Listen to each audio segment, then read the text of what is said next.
5 souls aboard. 15 minutes after becoming airborne, it veered off course. One passenger made 2 calls to his father. In one exchange, he said a flight attendant was stabbed. In the second call, he told his dad the plane was going down. They knew not to carry guns on the airplane. If they fired off a bullet, they could have had explosive decompression on the aircraft. They knew what they were doing, and they knew what their mission was, obviously.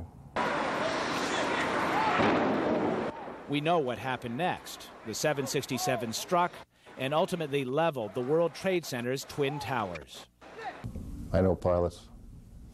No, if you're going to die, you're not going to fly in a World Trade Center to do it. Yeah, there would be a struggle, major struggle. Which brings us to the story of Jeremy Glick. Jeremy Glick was a passenger on board United Airlines Flight 93.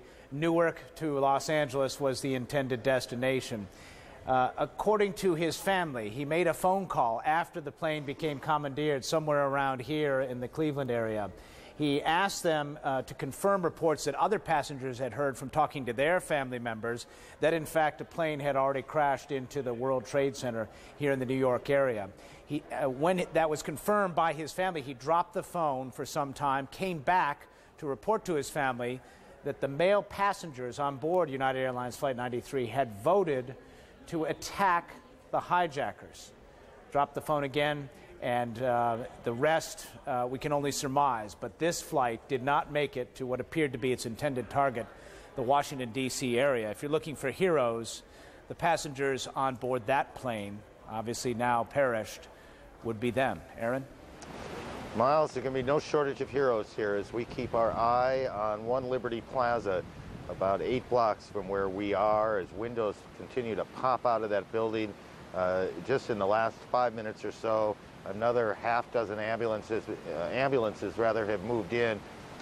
Look, I can't honestly tell you that these ambulances that I now see were not in another part of the staging area too close to that building and have been moved around several blocks and back down.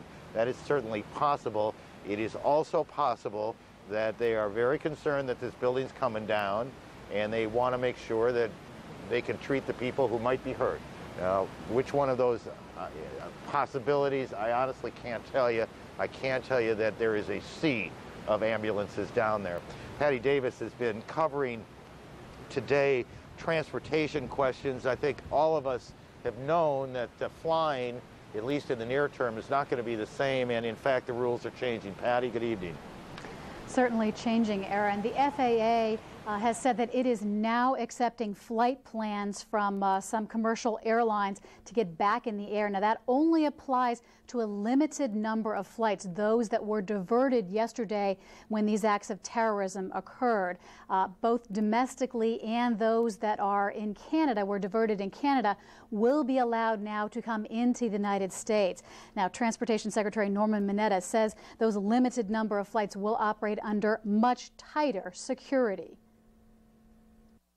Only passengers on the original flights will be allowed to reboard under strict security, and only after airports and airlines have implemented strict screening measures.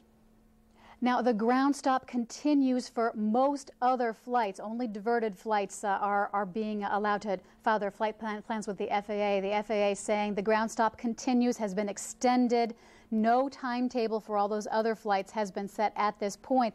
FAA says, though, that those flights will not resume definitely before sometime tomorrow. And of course, all those airports and those airlines have to meet these new tougher restrictions, these security restrictions that the FAA has now beefed up. Those include no knives, including plastic knives, on board airlines, no curbside or off-airport check-in. Only ticketed passengers will be allowed past the metal detectors, as the Secretary said. Higher standards for security personnel as well. And there will be more federal air marshals, it should say air marshals in there, at large airports. Also, we are told that anyone with an e-ticket who normally would go directly to the gate, not allowed to do that anymore. Even if you have a boarding pass issued from your travel agent, you will no longer be allowed to go directly to the gate. Everyone must stop at the ticket ticket counter and check in. Aaron? Thank you. Mike Miller is with Aviation Daily as we keep our camera posted here on One Liberty Plaza, and we'll just kind of watch this for a bit and we'll talk to Mike. Mike, you know, maybe I'm about to say the unspeakable here, but I'm not sure that I'd want that there are a whole lot of people out there that want to be the first person to get on an airplane tomorrow. Yeah, the thing that everybody should realize who's even considering traveling in the next couple days is because there's been so much ambiguity today from DOT about exactly when anybody can do anything, that when it's all over, it still won't be over. There's still going to be confusion. The employees at the airport won't really know exactly what to do. There should be 1 million people trying to fly tomorrow. Normally there'd be about 1 million this time of year, and yet we have absolutely no direction about what will happen tomorrow, whether the planes will be allowed to take off first thing in the morning. So people with tickets still are in limbo. Well, help me on this, because it does seem to me that one of the problems, no matter when they lift this flying ban, is going to be you've got airplanes in a lot of places where they're not necessarily supposed to be. And then one of the things the airlines are going to have to do is figure out how to get that plane that was supposed to go New York to Cleveland into New York or into Cleveland because it's in Houston. Right. There's actually not as many planes in different places than you might think, because most of the flights were shut down before 10 o'clock in the morning or so on Tuesday, so there's not a full day's travel schedule that's been disrupted. There are 250 planes in Canada that have to get back to the United States, and presumably some of those will get back tonight. But anybody who is considering traveling, who has been following this story, probably should try to be very flexible and say, well, can you get me, instead of to San Francisco, to Oakland, instead of Los Angeles, maybe to San Diego, because there will be a whole big backlog of people that have been trying to get out for 2 days, and it's going to be a mess, I would think, for at least the next week, probably further. And, you know, I guess it goes without saying, and we always say that just before we say something, that people need to allow, if in fact we get some flights in the air, and the country starts to return to some sort of normalcy, that they need to allow a lot more time than they even did before. I mean, the airlines would say 45 minutes, I think this is about right, half hour, 45 minutes before a domestic flight. Give me an idea of how much time you would say right now. Well, just my own personal approach, I would try to go and arrive at the airport 2 hours before my flight. 1, to check and monitor things, 2, to ask questions, 3, to allow for the extra security across each step of the way. There will be extra security just getting into the building in every airport. There will be extra security checking in. There will be longer lines and probably a longer time to get through those metal detectors. And each plane has to be inspected before passengers get on it. Nobody really knows how long that's going to take either. And those questions that they routinely ask, did you pack your own bags? Did anyone give you anything? Nobody's going to answer them as nonchalantly as they did a few days ago. Mike, thanks. Mike Miller of Aviation Daily joining us. Judy? Aaron, those are the kinds of precautions that I know that people flying into and out of Israel have grown quite accustomed to. They've become routine in that nation, which has seen terrorism become part of its life. We're going to be prepared to go back to Aaron at any moment as we watch that 60-story building close to him as it gets shakier and shakier, if you will, and may be on the verge of collapsing. Right now, we want to show you President Bush visiting the Pentagon. Just a short time ago, he went over across the Potomac River to pay a visit to employees there to inspect the damage, and after he took a look, here's what he had to say. Secretary and I are, first of all, I must tell you, I am overwhelmed by the devastation. I am so grateful for the people who are working here. We're here to say thanks to not only the workers on this site, but the workers who are doing the same work in New York City. I want to say thanks to the folks who have given blood to the Red Cross. I want to say thanks for the hundreds and thousands of Americans who pray for the victims and their families. Secretary Rumsfeld told me when I talked to him that he felt the blast shake the Pentagon.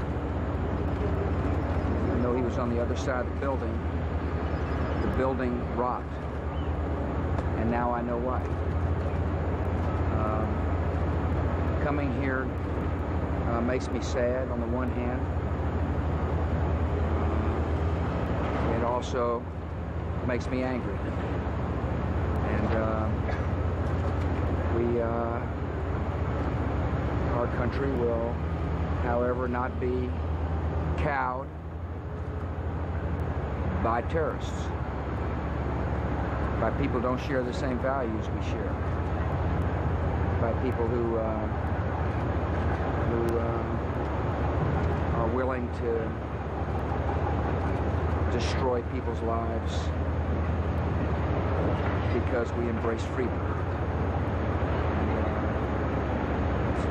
Our nation mourns, but our government will go on. The country will function. We're on high alert for any possible activity. But coming here confirms what the Secretary and I both know, that this is a great nation. The people here working hard prove it. People out here working their hearts out to answer families' questions, to remove the rubble and debris from this awful scene. And again, thank everybody, not only in this site, but all across America, who are responding so generously, so kindly in their prayers, and their contributions of blood, and their willingness to help in any way they can.